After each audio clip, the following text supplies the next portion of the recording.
Peoples party کی دوہری حکمت عملی۔ پیپلز پارٹی کی سیاست میں تبدیلی نظر آ رہی ہے۔ حکومت کے خاتمے کے بعد اب انتخابات کے لیے پیپلز پارٹی ایک نئی شکل اور ایک نئی پالیسی کے ساتھ عوام کے سامنے آنے کی کوشش کر رہی ہے۔ میں اسے کوئی غلط پالیسی نہیں سمجھتا، لیکن اس کوشش میں آپ جن کاموں میں حصہ دار رہے ہیں ان سے انکار درست نہیں ہے۔ آپ نئے وعدے کر سکتے ہیں، لیکن پرانی کارکردگی سے انکار ممکن نہیں ہے۔ آپ مردم شماری اور انتخابات میں تاخیر کا معاملہ ہی لے لیں۔ سندھ کے وزیر اعلیٰ مراد علی شاہ نے مشترکہ مفادات کونسل میں نئی مردم شماری کے حق میں ووٹ ڈالا۔ ان کے ووٹ کی وجہ سے ہی نئی مردم شماری منظور ہوئی۔ اگر پیپلز پارٹی ووٹ نہ ڈالتی تو نئی مردم شماری منظور نہ ہوتی۔ نئی مردم شماری کی وجہ سے ہی آج نئی حلقہ بندیوں کی بات ہے۔ اگر پیپلز پارٹی ووٹ نہ ڈالتی تو آج انتخابات پرانی مردم شماری پر ہی ہو رہے ہوتے اور حلقہ بندیوں کی وجہ سے تاخیر کی بھی کوئی بات نہ ہوتی۔ لیکن آج پیپلز پارٹی ایسے بات کر رہی ہے جیسے ان کا اس میں کوئی قصور ہی نہیں اور 90 دن میں انتخابات کا مطالبہ کیا جا رہا ہے۔ پیپلز پارٹی کی یہ منطق بھی ناقابل فہم ہے کہ ہمیں تو نئی مردم شماری پر مشترکہ مفادات کونسل میں ووٹ ڈالتے ہوئے اس بات کا اندازہ ہی نہیں تھا کہ انتخابات میں تاخیر ہو جائے گی۔ پیپلز پارٹی پاکستان کی ایک پرانی سیاسی جماعت ہے جسے آئین و قانون کی بہت سمجھ ہے۔ اس میں آئینی ماہرین کی تعداد بھی زیادہ ہے، آئین کی سربلندی کی بات بھی بہت کی جاتی ہے۔ تو کیا یہ مانا جا سکتا ہے کہ پیپلز پارٹی کی قیادت کو یہ علم نہیں تھا کہ نئی مردم شماری کے حق میں ووٹ ڈالنے پر ملک میں انتخابات میں تاخیر ہو جائے گی؟ کیا پیپلز پارٹی اتنی بھولی ہے کہ اسے علم ہی نہیں تھا اس کے ووٹ ڈالنے سے انتخابات میں تاخیر ہو جائے گی؟ یقیناً ایسا نہیں ہے، انہیں علم تھا، لیکن آج وہ عوام کو یہ تاثر دینے کی کوشش کر رہے ہیں کہ وہ تو 90 دن میں انتخابات کے حق میں ہیں، جبکہ دوسری طرف وہ تاخیر کے لیے ووٹ بھی ڈال چکے ہیں۔ آئین میں واضح لکھا ہے کہ اگر نئی مردم شماری منظور ہو جائے گی تو نئی حلقہ بندیوں کے بعد ہی انتخابات ہوں گے۔ کون انہیں ماورائے آئین کو یقین دہانی کرا سکتا ہے؟ پیپلز پارٹی یہ کیسے مان سکتی ہے کہ آئین شکنی کر کے ملک میں انتخابات کروا سکتے ہیں؟ یقیناً انہیں ایسی کوئی یقین دہانی کرائی ہی نہیں جا سکتی، اور اب پیپلز پارٹی ایک بیانیہ بنانے کی کوشش کر رہی ہے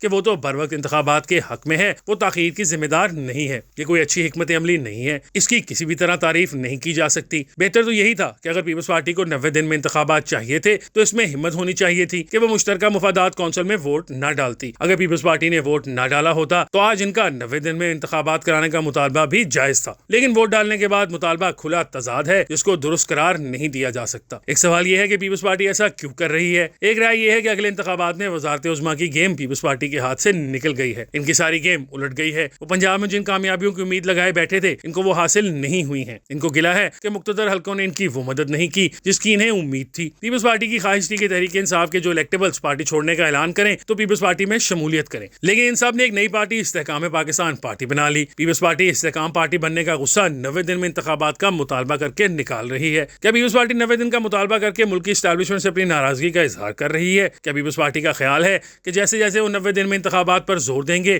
ویسے ویسے ان کی بارگیننگ طاقت بڑھے گی اور اسٹیبلشمنٹ ان سے بات کرنے پر مجبور ہو جائے گی اور وہ اپنی بات منوانے کی پوزیشن میں آ جائیں گے؟ دوسری طرف یہ بھی کہا جا رہا ہے کہ پیپلز پارٹی اب تحریک انصاف اور عمران خان کے قریب جانے کی کوشش کر رہی ہے، اسی لیے 90 دن میں انتخابات کی بات کی جا رہی ہے تاکہ اس موقف پر تحریک انصاف کی قربت حاصل کی جا سکے۔ اس لیے جس اعتزاز احسن کو پہلے سینٹرل ایگزیکٹو کمیٹی سے نکال دیا گیا تھا اور پارٹی سے نکالنے کے لیے نوٹس جاری کر دیا گیا تھا، جس لطیف کھوسہ سے علیحدگی کر لی گئی تھی، یکدم انہیں نہ صرف پیپلز پارٹی کی سینٹرل ایگزیکٹو کمیٹی میں واپس بلا لیا گیا بلکہ اہمیت بھی دی جا رہی ہے۔ کیا پیپلز پارٹی پنجاب میں واپسی کے لیے اب تحریک انصاف کا سہارا ڈھونڈ رہی ہے؟ اسی لیے ہم پالیسی میں یہ تبدیلی دیکھ رہے ہیں۔ بلوچستان میں بھی پیپلز پارٹی کو کافی ناکامی ہوئی ہے۔ پیپلز پارٹی کا بلوچستان کے حوالے سے بھی یہی روڈ میپ تھا کہ وہاں سے بھی انتخاب جیتنے والے لوگ پیپلز پارٹی میں شامل ہو جائیں۔ باپ پارٹی میں توڑ پھوڑ کا بھی پیپلز پارٹی فائدہ اٹھانا چاہتی ہے۔ آصف زرداری کی کوشش تھی کہ باپ پارٹی اور پیپلز پارٹی میں شامل ہو جائے، اسی لیے بلوچستان کے وزیر اعلیٰ عبدالقدوس بزنجو کو پیپلز پارٹی میں شامل کرنے کی بھرپور کوشش کی گئی، لیکن انہوں نے انکار کر دیا۔ جام کمال گروپ نے نون لیگ کے ساتھ جانے کا فیصلہ کیا جو آصف علی زرداری کے لیے ایک جھٹکا تھا۔ بلوچستان میں ناکامی کا بھی بہت غصہ ہے اور اب اس غصے کا اظہار کیا جا رہا ہے، لیکن کیا پیپلز پارٹی کو کوئی فائدہ ہوگا؟ کیا جن کاموں میں آپ شریک رہے ہیں ان سے انکار کوئی اچھی پالیسی ہے؟ کیا لوگ یقین کر لیں گے؟ لوگ کہیں گے آپ نے ووٹ دیا، آپ کیسے یہ بات کر سکتے ہیں؟ کیا پیپلز پارٹی کو معذرت کرنا ہوگی یا وہ سمجھتے ہیں کہ معاملہ چل جائے گا، ووٹ بھی دیا اور انکار بھی کریں؟